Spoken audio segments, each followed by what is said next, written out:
You good to go? Yep. That's good because we've already started. Hello, ladies and gentlemen. Welcome to the latest episode of Games Up Podcast. My name is Cameron. He is Lewis. Hello, hello. How are you? Doing well on this fine Sunday afternoon. It is a nice Sunday, isn't it? Oh, recording on Monday? No, joking. How have you spent your Sunday? It's very quiet here. My partner's working. Oh, I'm all alone. I've been playing Monster Hunter World. Ah, that well-known, very good alone game. Yes. Well, ladies and gentlemen, it's time to start the latest episode of Games Up Podcast, and we start that, as ever, with an indie game of the week. The indie game of the week this week is 2 Point Hospital. I'm going to tell you about this one rather than Lewis, for a reason that I'll get onto in a second. 2 Point Hospital is a revival of the hospital sim genre, much in the vein of Theme Hospital from all of those years ago. You can kind of consider it like the healthcare version of Roller Coaster Tycoon, though it's cooler and more fun than that sounds. Healthcare can be surprisingly fun when you go to like the extreme gamey lengths of it. Admittedly, this week the indie game of the week is published by Sega, so it's not perhaps as indie-y as some of the others that we have, but the reason that we're featuring it this week is because it features the vocal talent of a friend of the show called Mark Silk. So if you've listened to our interview with Mark from years and years and years ago, Mark is now one of the voices in 2 Point Hospital that a lot of people are playing. So if you like Mark, you should play the game. If you like this game, you should go and check out Mark. Both are very cool. It's out right now on PC. You can pick it up on Steam, and we're hoping that it comes to some more platforms a bit later, because I would really love to play this. And I have not installed Steam yet. But yeah, 2 Point Hospital, out on PC. Go check it out. Yeah, it's very good. You have been playing it, haven't you? Yeah, I have, and it very much continues the legacy of Theme Hospital, which came out forever ago. It's one of the oldest games that I have ever known, that I've played, I mean. And there hasn't really been like a hospital tycoon or whatever since. And this really kind of captures it and does it really well. And actually, I didn't know that like Mark Silk was in it, but I heard the voice and could kind of like hear it. Mm-hmm. And it was actually, this is why I kind of had a weird reaction when you told me, is that I was like, oh, I thought so. Because I'm a big fan. Who isn't? The man's very good. So yeah. So that's our indie game of the week. We'll get onto the news in a second, but the first piece of news is one that we can't talk about the news without addressing, and it's a solemn one. It's not a good one, so we're going to just go sort of headfirst into it. Within the last week, we have to address the atrocity that happened at the esports event in America last week. A competitor who had lost out on a slot in a Madden competition returned to the event with a gun and began shooting at competitors and audience members. A number of people have been killed, a number of people have been severely injured, and of course the community around that event, both in the location and the esports community in the wider sense, has been really greatly affected by it. EA and Madden have done some cool things in setting up funds for the people affected. They've already donated quite a lot of money and working on streams and things in their honour. But it was a horrible thing that happened, and there's no good way to discuss or address it. We, of course, wish our deepest thoughts, sympathies, regrets to everyone involved, and anyone who lost or was injured in it in any kind of way. Also, we seriously hope that this has some effect on the discussion around gun control, because it needs to happen, and the sooner the better, so that stuff like this doesn't happen in the future. Yeah. That was the news out of the way, the horrible piece of news. Now we'll get on to the show proper. Firstly, a bit of housekeeping. There was no episode last week. Sorry. Everything kind of technically fucked up and schedulally fucked up. So we thought, rather than put out something subpar or at a wrong time or this, that, the other, we would just let it rest. We had like a couple of weeks of rest anyway. So the rest is done. We're back to it now. But yeah, there wasn't much that we could do about that. Sorry. Also, I am now doing more video gamey stuff. I'm now an esports writer for a site called World Geekly News. I'm mainly focusing on Overwatch stuff because it's mostly what I know well enough to write about. But if it gets enough of an audience, who knows what I might do or interview or this, that, the other. So if you are interested, you can follow my profiles on Twitter or Facebook or whatever, and I'll be publishing stuff fairly regularly, especially with the Overwatch World Cup coming soon. But part of that came because I've been podcasting about them for years and annoying you with bits of news about them. So thank you very much, and I hope I can keep it up well.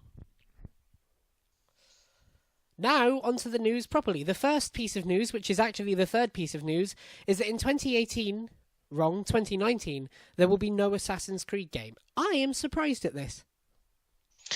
Really? Yeah. This new phase of Assassin's Creed definitely feels like a trilogy to me, and I am surprised that they have a schedule of one a year for 2 years and then nothing. Like, I could see them doing one every year and a half, like maybe rather than out this year, it comes out like summer next year in the kind of Arkham release slot, or one every 2 years so they can really polish it, but this seems like a weird sudden break to take. Yeah, that's true. But I mean, we don't know necessarily that it won't be like early 2020. Well, yeah, that's true, I suppose. Yeah, actually, that is interesting. I think one of the reasons this surprises me so much is because me and you were kind of set on the idea that we really weren't going to see Assassins this year. It was a big surprise to both of us at E3 and a very pleasant one. And I think like this is almost what we expected from Odyssey rather than whatever follows Odyssey. Yeah, for sure. I think like everyone was kind of expecting like a bigger change from tradition, if you like, with Odyssey. And then it's kind of weird. We've gone back to it, and then we're going to have a big break again. Yeah. In theory. Although I suppose like a new Assassin's Creed game doesn't necessarily like shut down all Assassin's Creed games. Like I guess 2019 will be coming towards the end of the generation, looking to start the next generation in 2020. So maybe like there's a collection, maybe there's a compendium of all the current gen Assassins. Maybe there's, you know, looking towards what next gen Assassins looks like. I suppose it makes some sense. I didn't expect it. I suppose that could also be part of it, though, is that we might find in the coming year or so that there's a lot of games that are pushed back, or maybe they're not released when we expect them to be released, or because of the whole console generation thing. I don't think too many people will want to release on, like just before the new console comes out, or get caught out in that way. So it's possible that it could have something to do with those. Yeah, I get what you mean there. I think as well as that, it leads to a really interesting discussion about what the nature of these two generations is going to be like. I'm going to ask you more about that in the Cyberpunk topic later, because I think it's going to be a really interesting thing to discuss. Okay. News piece number 2, and actually number 4, is that A Hat in Time is coming to the Nintendo Switch. This is a cool thing. A Hat in Time's a great game. Yeah, and it's great that it's coming to more things. Yeah, also nice to see Nintendo really pushing the indie side of things. They struggled with that last gen, and it's cool to see that the Switch has picked up on that. Yeah, for sure. And there's actually a load more games that were announced, and there's just too many to kind of go through for the indies. And it's great to see. And it makes me really want to get a Switch. So it's definitely a good plan. Cannot endorse it enough. It's a great console. And finally, number 5. This is a short week for news because of all the stuff that we missed last week, ironically. Subnautica Below Zero has been announced. It appears to be a standalone sequel to the original Subnautica, which was an underwater survival-based game, although now in like a much colder environment, I think. Lewis, you know a bit more about this. Yeah, it looks quite interesting. I was a big fan of Subnautica. It was very much a game that was kind of just about exploring. You kind of start off in a survival situation, but then it's about exploring to get more and more things and finding weird things and going to certain environments, all this kind of stuff. I'm right in thinking that Subnautica has quite a cool, like, cartoony aesthetic, doesn't it? Yeah, in a way. I think that's the one I'm talking about. But this next one's kind of set in more like an Arctic environment, and they're going to kind of expand on what that means and add like cold as like another survival element into the game. I'm thinking of the wrong game entirely. Okay, I thought you might be. But it's very much. I think it was an indie game of the week at some point, and it's still a game that I recommend checking out. And I'm looking forward to this kind of new chapter or new element to it. Cool. We don't quite know if it's a standalone or if it's going to be like added in. Oh, right, okay. But I imagine it'll be a standalone. But I look forward to it. And then finally this week, although technically it was last week, but we can't go without speaking about it, because it's 48 minutes long and it looks so fucking cool. CD Projekt Red put up a secret stream where they started sending data across Twitch, and a day later they revealed a gameplay trailer that was nearly an hour long for Cyberpunk 2077. We have heard nothing from this game for nearly 6 years, and now we have seen lots of updates about it, lots of trailers about it, and this seriously in-depth look at the gameplay. And oh my god, does this game look cool. Lewis. Yes. You're a big Witcher man. A big Witcher man, yes. Yeah, you are. You're a real big Witcher boy.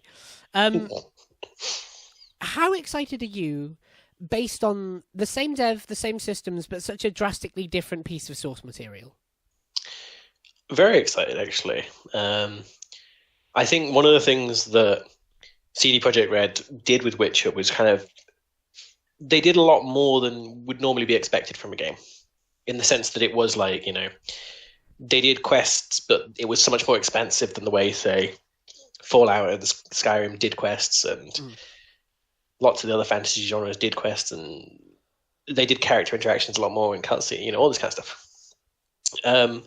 And I love the idea of seeing that, but now somewhere else, especially in the sci-fi setting where we do have some games that have done it really well, but I think this one's really going to push the boat out. I am so wholeheartedly with you. It's not even funny. For me, I never picked up The Witcher. Fantasy things I find really difficult to get into. Some of them are okay because of the way they tell their stories, like Dark Souls and so on, but I find them quite difficult to access, to get into them. But sci-fi is my game. And the idea of the people who made a game as good as The Witcher basically making Blade Runner, because this game looks and functions and feels like Blade Runner. It's like gritty and grimy and lived in, but also neo and odd and like bright and colourful. It fits that 80s nasty sci-fi thing really well. And the idea of them applying those same kind of principles to this game is so king good. Like, I cannot wait to get my hands on this. That being said, I don't think we're getting our hands on this for a long while. Yeah, I think I can agree with you on that. I think it's a game that's kind of been developed for a long time, and I think maybe that they're obviously getting closer to something. They've released recently that it's playable from start to finish. But I think that if it's anything like Witcher, then this is probably a state where there's still like hundreds of hours of side stuff for them to put into the game, or lots of additional stuff and tuning that they'll do. But you're right. I think it's something that's maybe coming. I don't know how long. I think it's something we'll see near the start, though, of the next gen. See, this is where I'm a bit torn, because when they released the 48-minute trailer, they answered in some press stuff that they had tooled it specifically for this gen. So The Witcher had this, was kind of cross-gen. There were some versions for the previous consoles. I don't know if they ever actually made it out to the market, but there was certainly some work done on it cross-gen. But this one specifically is apparently being tooled properly for PS4, Xbox One, PC hardware at the minute, which I find very exciting, because there's not much more than like a year and a half in that hardware. Like it will be outdated by 2020. But also, like, the first time we saw The Witcher 3 was a couple of years before it came out, and I'm slightly concerned that if that same principle happens here, which I don't think it will, but if it did, what does Cyberpunk look like on the next gen if it's been specifically made to work here? Yeah, That's a fair question. It is a fair question. Um, but again, it's something that's taught for PC. It will always be it will already be there where the new gen consoles will be, or at least close to where the new gen consoles will be. So I think it just depends how well they can port them and how well. At any rate, it'll be like like one of those games that has the graphics of the start of the gen and not the graphics of the end of the gen, and that's kind of a shame. But that'll always be one of the things that happens. But yeah, I want to talk about what we like the look of. Okay, you first, my friend. So I think for me, one of the big influences of the game, looking at it now, is something like Deus Ex. When I was watching this playthrough of it, you start off in this quite intricate world, in the same kind of style of Deus Ex, where it's kind of like very detailed, very expansive world. But then I was expecting it to kind of be like closed off, like you get to an edge, if you get what I mean. Yeah. Because that's like what happens in Deus Ex. It's a very detailed world, but it has like hard borders. Yeah, it's there are some areas that have been drawn incredibly well, and then the rest of it is like you see from afar, and you don't need to see the detail in those bits. Yeah, I mean, I'm not saying this game has no borders. I'm just saying it's like Deus Ex is very detailed, but it's very detailed very locally. It's very and then the actual environments themselves aren't that large.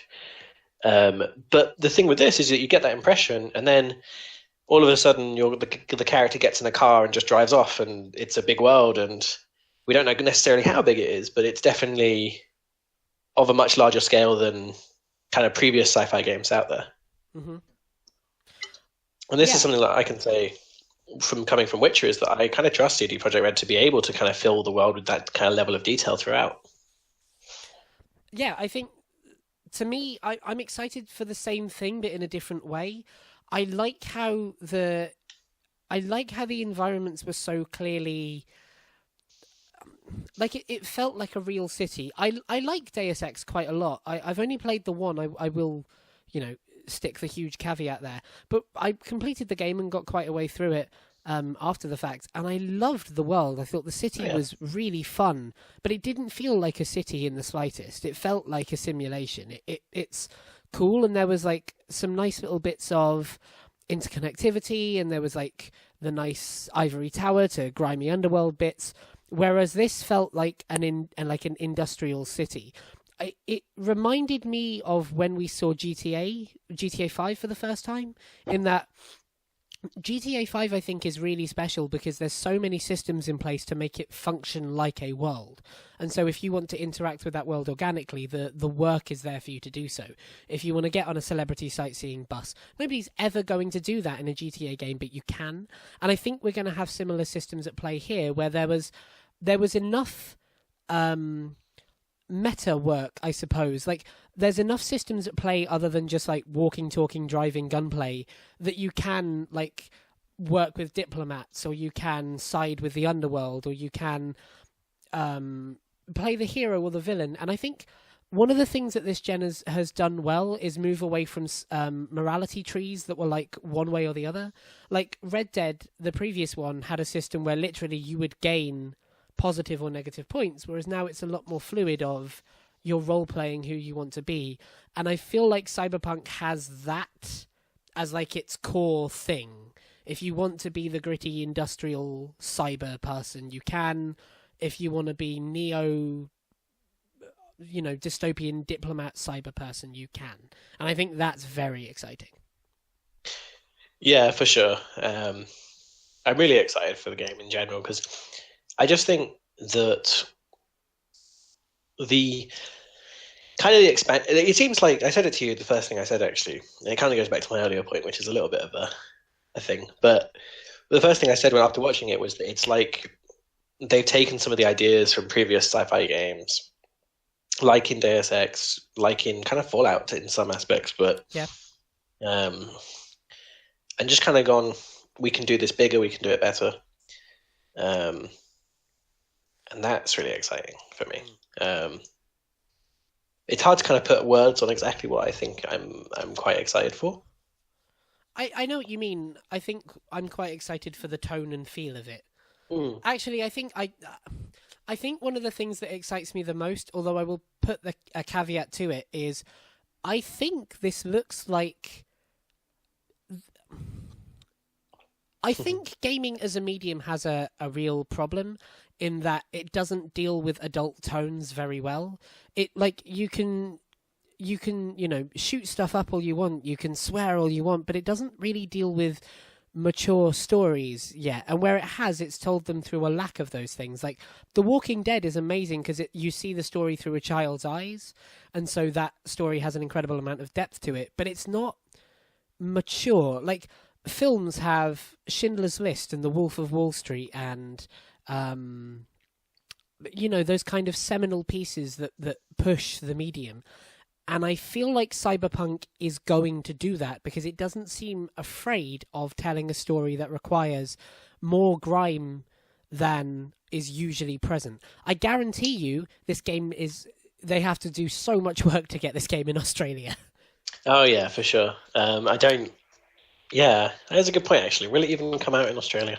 That being said, the one thing that did concern me in the 48 minutes, and I don't hope it changes so much, but I hope it doesn't feel quite as alien as it did in this trailer, is like I don't want every other word to be a swear word. I know that sounds like such a kind of boring adult thing to say, but like there's something I know, right? But there's something very odd about. I read it on Twitter from a couple of games journalists. I think Alana Pierce brought it up. Is that like there's a weird writing code and conceit of like if you're the badass, every other fucking word you fucking say is fucking because fucking this, and it's like that nobody fucking talks like that. Like it feels so odd and out of place. And there were a couple of other little odd out of place writing bits I picked up on, like and I hope that changes because 48 minutes of it is fine, but this game is not going to be 48 minutes. It's going to be like 60, 80 hours. Like the Witcher, you had to like invest in like a part-time job, and investing in a world where that looks that beautiful and that functional, but is written that oddly, seems like a really jarring thing to do. But that's such a small complaint in terms of such a big, cool-looking thing. Yeah, and I think it depends in some sense. I mean, part of the problem is that it's in this world where like everything's kind of become normal, so like, you can justify it lore-wise. But yeah, I know where you're coming from. I think I know what you mean, but like I don't know. I think I know what you mean, but it still felt a bit odd actually it being there and watching it. Yeah, of course. So, when do you think we get our grubby mitts on this? 2007. No, I don't know. I think early 20. Oh, I don't know. Maybe late 2020. Ooh. It comes out similar time to the consoles, which may or may not come out then.